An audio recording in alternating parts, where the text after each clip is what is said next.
Solution of question first second नमस्कार and बच्चों, third मैं बाय सूरज सूरज सर एक बार फिर आप लोगों के सामने आज अभ्यास 1F का जो है कक्षा 8 की गणित का क्वेश्चन नंबर फर्स्ट सॉल्व करेंगे। क्वेश्चन नंबर फर्स्ट है, निम्नलिखित कथनों के सम्मुख सत्य या असत्य जो सही हो लिखिए। ठीक है, ये पहला है -6/7 + 6/7 परमेय संख्या नहीं है। कह रहे हैं कि ये परमेय संख्या नहीं है। तो चलिए अब इसको देखते हैं कि है कि नहीं है। तो देखिए -6 और ये 7 ब्रैकेट खोलते हैं और ये +6/7। ठीक है, तो इसको जब करेंगे तो देखिए -6/7 हैं और ये +6/7 दोनों यानी कि एक माइनस एक प्लस में तो क्या आएगा, 0 आएगा। तो 0 के नीचे क्या होता है, हमेशा 1 होता है। ठीक है, तो ये चाहे जिस भी संख्या के नीचे आप 1 कर दो, इसको विभाजित करिएगा तो क्या कहते हैं वही संख्या प्राप्त होगी। तो क्योंकि हमने इसके पहले अभ्यास में सिद्ध कर दिया था कि 0 भी एक परमेय संख्या है, तो ये P/Q के रूप में, ये देखिए P/Q के रूप में है। और जहाँ 0 जो है, जहाँ जो है कि ये Q ये नीचे वाला जिसे ये जो है 0 के बराबर ना हो, तो ये देखिए 0 के बराबर नहीं है, इसलिए परमेय संख्या है। ठीक है, और यहाँ कह रहे हैं कि परमेय संख्या नहीं है। जब इनको अगर आप इसको हल करो तो कह रहे हैं कि परमेय संख्या नहीं है, लेकिन ये परमेय संख्या है। ठीक है, तो ये क्या है, सत्य है। ठीक है, इसको आप क्या कहेंगे, इसके हिसाब से तो कह रहे हैं कि परमेय संख्या नहीं है, लेकिन आप कह रहे हैं कि परमेय संख्या है, तो ये असत्य है। ठीक है, असत्य है। अगर परमेय संख्या ना होता तब इनकी बात सही हो जाती। ठीक है, अब आपकी बात सही है, आपने हल करके दिखा दिया कि ये असत्य है। तो ये जो है कि यहाँ नहीं, संख्या नहीं होना चाहिए, यहाँ संख्या है होना चाहिए, तब सत्य हो जाता। ठीक, अभी इसका दूसरा देखते हैं। परमेय संख्याओं में योग का तत्समक अवयव शून्य है। इसका मतलब ये है कि कोई भी संख्या जिसे परमेय संख्या है, जैसे 1/2 ये परमेय संख्या है, इसमें आप शून्य को जोड़ दीजिए। ठीक है, शून्य को जोड़ दीजिए तब भी जो है 1/2 आएगा। या शून्य में से किसी भी संख्या को या शून्य में किसी संख्या को जोड़ दो, चाहे किसी संख्या में शून्य को जोड़ दो या शून्य को के साथ किसी संख्या को जोड़ दो, तो क्या आएगा, वही संख्या आएगा। ठीक है, वही ये देखिए शून्य में 1/2 को जोड़ दोगे तो 1/2 ही आएगा। ठीक है,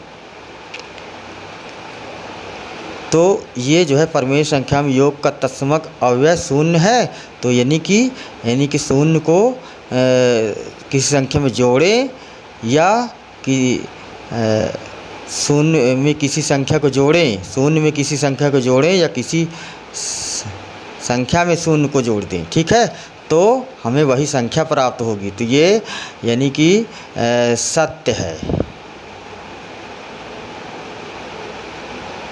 वही संख्या प्राप्त होना चाहिए। शून्य को जोड़ दें, ठीक है, तो वही संख्या में प्राप्त होना चाहिए। देखिए हमने शून्य को जोड़ के देख लिया, पहले संख्या में जोड़ा और फिर शून्य में उस संख्या को जोड़ा, तो हमें वही संख्या प्राप्त होता है, इसलिए ये सत्य है।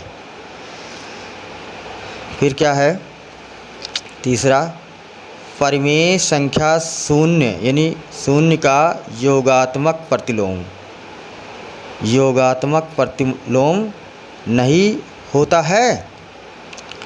परमेय संख्या शून्य का योगात्मक प्रतिलोम नहीं होता है। कहने का मतलब जैसे कि योगात्मक प्रतिलोम यानी कि किसी संख्या में किसी संख्या जैसे यह परमेय संख्या जैसे 1/2 है या 4/2 है कर लीजिए, और इसको जो है आप इसको क्या कहते हैं कि इसमें जो है -4/2 अगर आप करते हैं तो शून्य आना चाहिए। यानी जो संख्या रहे, अगर -4/2 रहे तो +4/2 यानी करने के बाद हमें शून्य प्राप्त होना चाहिए।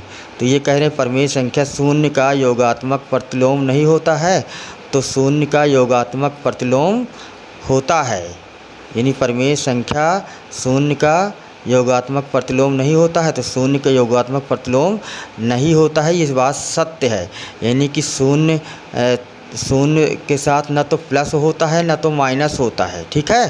तो शून्य शून्य ही रहता है, ठीक है। तो ये जो है क्या कहते हैं, यानी कि क्या आप लिखोगे आप इसमें, असत्य।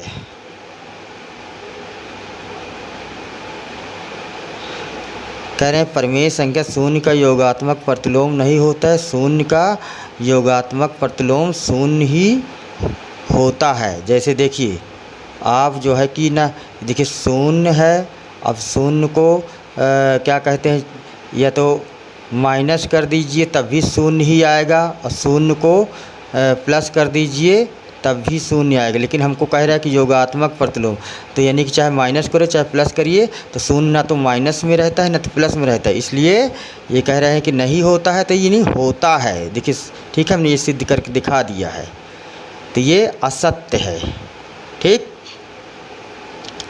अब तीसरा क्या है,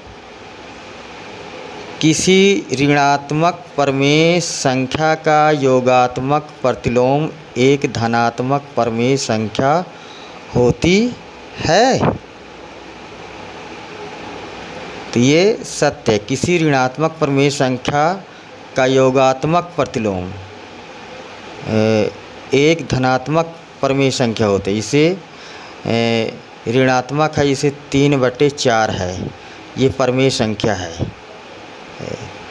ये ऋणात्मक है।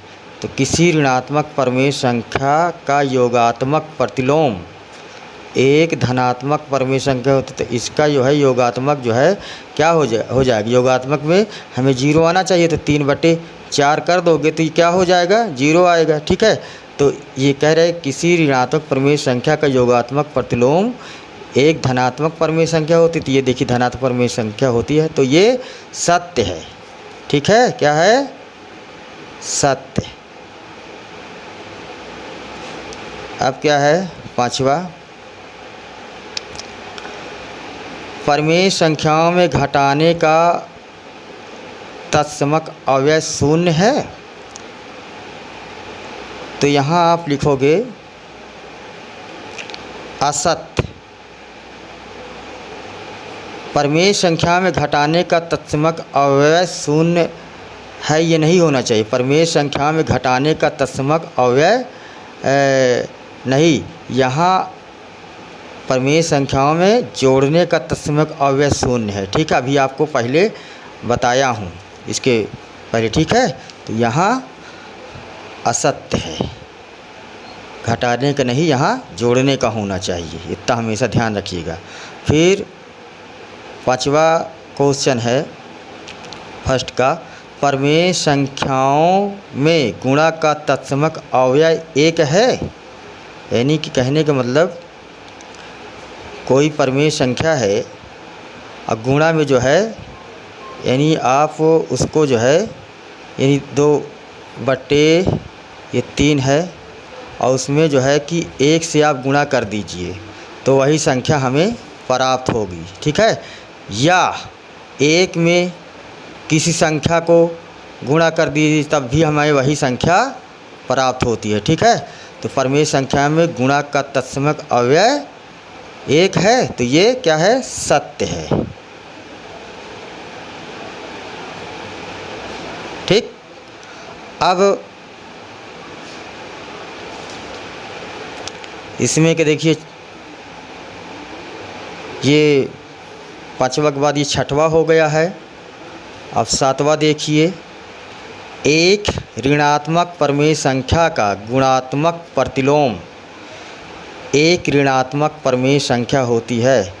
इनका कहने का मतलब है कि जैसे -4/5 है, एक ऋणात्मक परिमेय संख्या है, तो का गुणात्मक प्रतिलोम यानी कि इनका गुणा जब करोगे तो यानी कि ये -4/5 है, तो 5/-4। अब इसको जो है आप गुणा करोगे तो यानी कि इसका 1 आना चाहिए, गुणात्मक प्रतिलोम की यही पहचान है। तो एक ऋणात्मक परिमेय संख्या का गुणात्मक प्रतिलोम एक ऋणात्मक परिमेय संख्या होती है। तो ये देखिए यहाँ भी देखिए ऋण है, यानी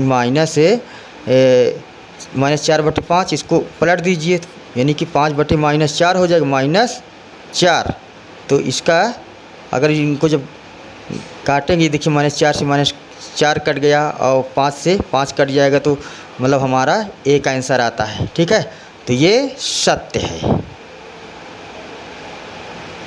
ठीक है, अब 7वां हो गया है, अब हमारा 8वां है। यदि परिमेय संख्या x का योगात्मक प्रतिलोम x है तो x बराबर 0 है।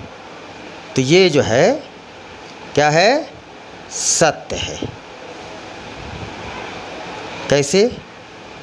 यदि परिमेय संख्या का योगात्मक प्रतिलोम, इस परिमेय संख्या x है तो इसका मान जैसे कि x मतलब यानी 0 कह रहा है 0, तो इसको मतलब 0 यानी जोड़ देंगे तो क्या हो जाएगा, 0 ही आएगा। तो ये सत्य है। ठीक, यदि परिमेय संख्या x का योगात्मक प्रतिलोम x है तो x बराबर 0 यानी 0। ठीक, ये हमारा सत्य है। तो अब जो है ये अभ्यास 1F का 8 क्वेश्चन था, इसमें सत्यासत्य हमने इसको सिद्ध करके दिखा दिया है। अब जो है इसी का जो है अब सवाल जो है दूसरा देखेंगे। ठीक है, दूसरा सवाल है, निम्नांकित को अपनी अभ्यास पुस्तिका पर उतार कर रिक्त स्थान की पूर्ति कीजिए। ठीक है, ये है। तो देखिए यहाँ जो है ये रिक्त स्थान है। यदि हमारा सवाल है पहला -5/12 और ये प्लस का चिन्ह है, फिर बराबर करके -5/12। तो हम तो बता दें कि यहाँ 0 है, लेकिन कैसे 0 है इसको हम आपको हल करके दिखाते हैं कैसे 0 है। देखिए -5/12, क्योंकि किसी संख्या में अभी आप बताए ना, किसी संख्या में 0 को जोड़ो तो वही संख्या प्राप्त होगा। ठीक है, तो ये देखिए -5/12 और प्लस ये खाली स्थान, यहाँ आप x मान लीजिए बराबर -5/12। ठीक है, तो x इधर कर लीजिए, फिर बराबर -5/12, और ये देखिए माइनस है तो इधर चला जाएगा तो क्या हो जाएगा, प्लस हो जाएगा। प्लस यानी कि 5/12 हो जाएगा। तो -5/12 में से प्लस 5/12 चला जाए तो क्या हो जाएगा, x बराबर क्या हो जाएगा, 0। तो वहाँ क्या भरा जाएगा, 0 भरा जाएगा। ठीक है, यानी यहाँ आपका क्या भरा जाएगा, 0। आप इसको भर लीजिएगा, ये इसको हाईलाइट कर लीजिए। फिर दूसरा सवाल है -4/5, फिर ये माइनस के चिन्ह है। अच्छा, ये खाली स्थान है और इसके बराबर 0, तो यहाँ क्या होगा, तो इसको आपको बताना है। तो आप चलिए जो है यहाँ आप मान लीजिए कि यहाँ x है, तो ये देखिए पहले सवाल को हल करिए। इसको देख लीजिए भाई, ये -5/12 और प्लस 5/12 ये कैंसिल हो जाएगा तो 0 आएगा। ठीक है, अब ये दूसरा सवाल है -4/5 फिर माइनस, ये यहाँ क्या भरना है इसको बताना है। तो -4/5 माइनस चिन्ह है, यहाँ मान लीजिए x है फिर बराबर 0। ठीक है, तो -x बराबर 0, ये माइनस है तो इधर क्या हो जाएगा, प्लस हो जाएगा, +4/5। ठीक, तो ये देखिए -x बराबर +4/5। तो यानी कि यहाँ भरा जाएगा आपका ये प्लस भरा जाएगा, +4/5, तभी जो है। ठीक है,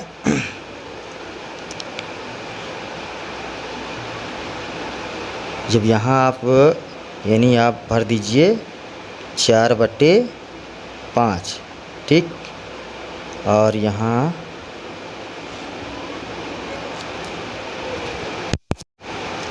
जो है एक छिपा हुआ है, तो जब x से बराबर करोगे तो यानी कि 4/5 5 और यहाँ -1 से जब गुणा हो जाएगा, ठीक है, तो ये हो जाएगा आपका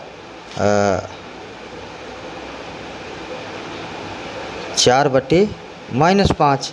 तो हर को जब धनात्मक बनाएंगे तो क्या हो जाएगा, -4/5। तो यहाँ क्या भरा जाएगा, -4/5, ठीक है। तो यहाँ माइनस आएगा, -4/5, क्योंकि माइनस के प्लस हो जाएगा।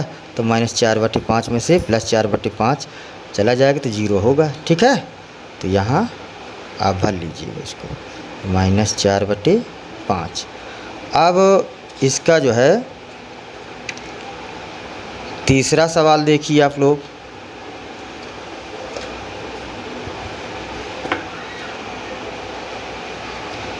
ये देखिए, हल लिखिए।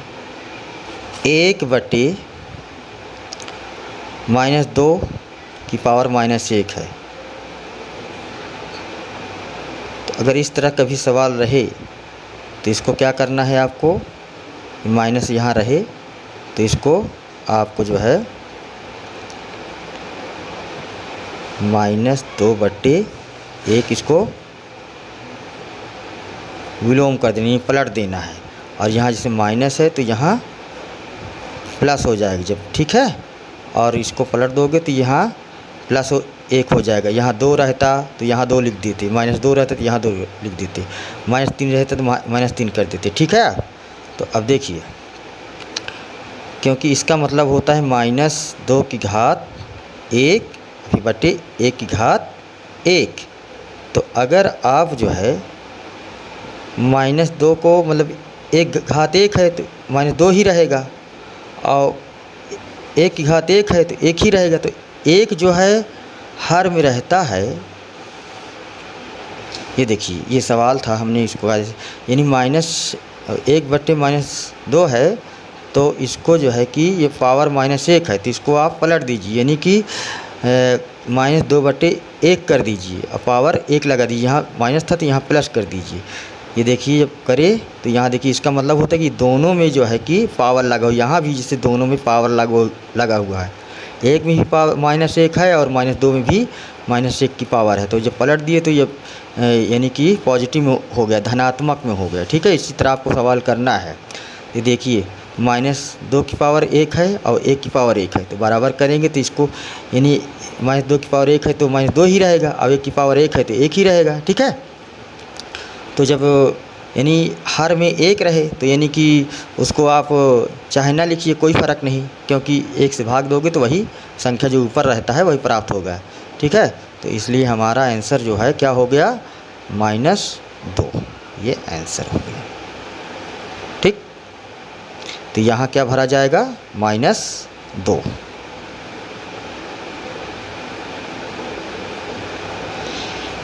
अब ये देखिए दूसरा सवाल, तीसरा हो गया, पहला दूसरा तीसरा हो गया। अब चौथा देखिए,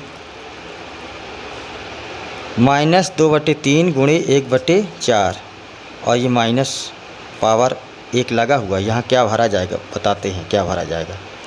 देखिए, इसको जो है ये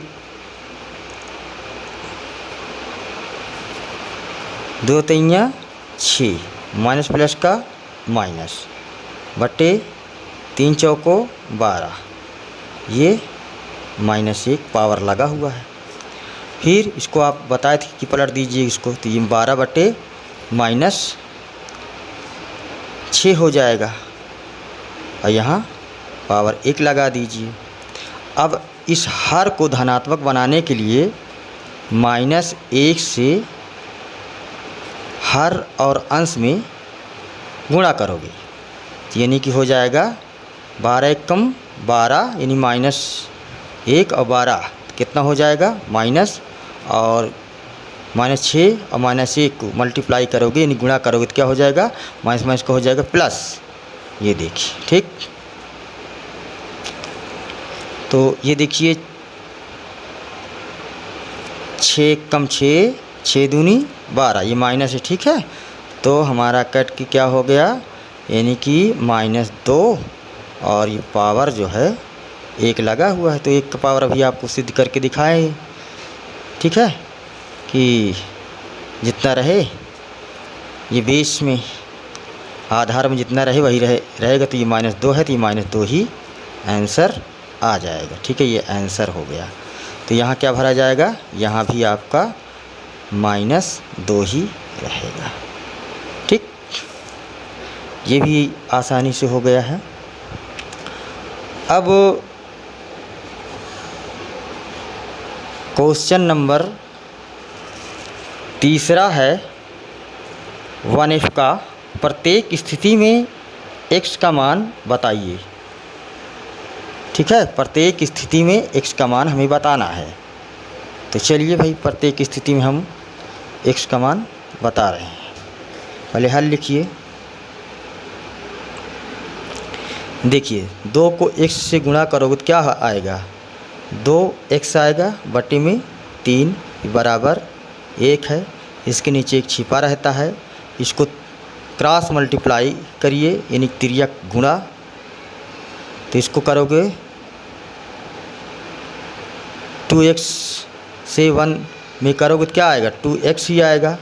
और 3 को 1 में करोगे तो क्या आएगा, 3 ही आएगा। तो अब जो है x बराबर ये 3 है, और जो इसके साथ रहता है यहाँ नीचे चला आता है। तो यही क्या होगा, x का वैल्यू क्या होगा हमारा, यानी 3/2, ठीक है। ये हमारा 3/2 जो है आ गया है।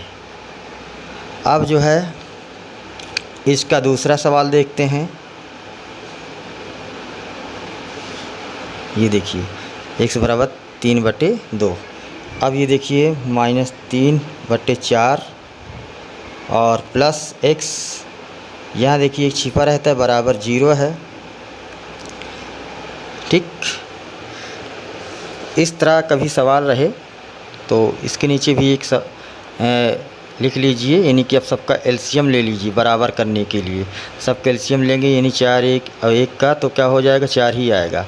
तो एक बार फिर इसको लिखोगे तभी समझ में आएगा, नहीं तो इसमें आप गलत कर दोगे। प्लस x y1 = 0, ये 4 तो है ही है, इसमें 4 से कर दो, फिर इसमें 4 से कर दीजिए, ठीक है। तो ये -3 और प्लस ये 4 को x करोगे तो 4x आ जाएगा, और फिर बटे में 4 बराबर 4 को 0 से करोगे तो क्या आएगा, 0 ही आएगा। किस संख्या में 0 से गुणा करते 0 ही आता है, और 4 1 कम 4, ठीक है। ये देखिए कैंसिल हो गया है। और अब जो है हमारे पास जगह की शॉर्टेज हो रहा है, तो हम इसको जो है दिखाते हैं। इतना हुआ आपका। तो यहाँ -3 + 4x बराबर 0 हुआ। तो क्या करेंगे, यानी प्लस 4x, यानी पहले प्लस लगाएं, चिन्ह लगाएं, 4, देखिए -3 + 4x बराबर 0। तो यहाँ 4x प्लस लगाएं, चिन्ह लगाएं, बराबर 0। ये माइनस क्या हो जाएगा, +3, तो 4x बराबर 3 हो जाएगा, ठीक है। फिर क्या करोगे, x बराबर 3 है और बटे के यहाँ 4 हो जाएगा। यही x की वैल्यू हमारा आ गया, ठीक है। ये x की वैल्यू आ गया है। तो ये भी आसानी से हो गया है, ठीक है। अब जो है इसका, इस सवाल का जो है अब हमें जो है तीसरा देखिए करते हैं। x गुणे -5/4 बराबर 1। तो देखिए इसमें अगर गुणा करेंगे x से तो क्या आएगा, यानी कि -5x/4 बराबर 1। इसके नीचे कोई भी संख्या रहेगा आप लिख सकते हैं। तो इसको क्रॉस मल्टीप्लाई करिए, ठीक है। क्रॉस मल्टीप्लाई करिए तो क्या हो जाएगा, -5 को 1 से करेंगे तो क्या होगा, -5 x ही रहेगा। अब बराबर 4 को 1 में करोगे तो क्या होगा, 4 ही रहेगा। तो x बराबर ये देखिए 4 लिख दिए और ये -5 है तो -5 यहाँ लाके आप लिख दीजिए, ठीक है। तो ये आपका आंसर हो गया है। तो x बराबर क्या आएगा यहाँ 4/-5, ठीक है। अब ये चौथा सवाल देखिए, x गुणे -6/-7 है बराबर 1 है, ठीक है। तो x को -6 से गुणा करेंगे तो क्या होगा, हल लिख लीजिए और यहाँ भी आप हल लिख लीजिए। तो ये हो जाएगा -6x/-7 बराबर 1। इसके नीचे कर दीजिए, फिर वही प्रक्रिया करिए, क्रॉस मल्टीप्लाई, ठीक है। तो ये -6x को 1 से करोगे तो कितना होगा, -6x ही आएगा। और -7 को 1 से करोगे तो क्या होगा, -7 ही आएगा। तो x बराबर क्या होगा, -7 और ये इसके नीचे चला जाएगा -6, ठीक है। तो ये देखिए ये आएगा, ये -7/-6 या जो है कि क्योंकि माइनस माइनस कट जाएगा तो क्या आएगा, यानी कि या तो x बराबर क्या आएगा, या यहाँ हमको लिखना है या x बराबर यानी कि 7/6, यहाँ हमको इक्वल का चिन्ह लगा देना है, ठीक है। ये इक्वल का चिन्ह है, बराबर का चिन्ह है, या x बराबर 7/6, चाहे इसको आप लिखिए x के बराबर, चाहे इसको, दोनों ही आंसर मान्य है। अब ये देखिए पांचवा सवाल देखते हैं। इसमें का -5/4 गुणे 4/-5, ठीक है। तो हल लिखिए, -5 को 4 से करेंगे मल्टीप्लाई तो क्या आएगा, 5 को 20 यानी कि -20, ठीक है, बटे 4 पंचे 20 यानी कि ये प्लस और माइनस का क्या हो जाएगा, माइनस हो जाएगा, ठीक है। तो बराबर x, तो अब ये देखिए अगर आप इसको जो है ये माइनस से माइनस काट दीजिए चाहे, ठीक है, और ये 20 एक कम 20, 20 एक कम 20, ठीक है। तो 1/1 बराबर x, तो यानी 1 को 1 में 1 से भाग देंगे तो क्या आएगा, तो 1 ही आएगा। तो हमारा x बराबर क्या हुआ, चाहे x बराबर 1 इधर कर लीजिए या ऐसे कर दिए x बराबर 1, ठीक है। तो हमारा क्या आया, x बराबर 1 आएगा। तो यहाँ क्या भरा जाएगा, 1 भरा जाएगा, ठीक है। ये आंसर हो गया आपका। अब जो है ये पांचवा हो गया। अब छठवां सवाल देखिए, इसमें का -7/6 प्लस 7/6 बराबर x। तो हल लिखिए पहले, देखिए -7/6 प्लस 7/6 बराबर x, ठीक है। तो ये देखिए प्लस का है और ये माइनस का है, ठीक है। तो यानी कि ये -7 है और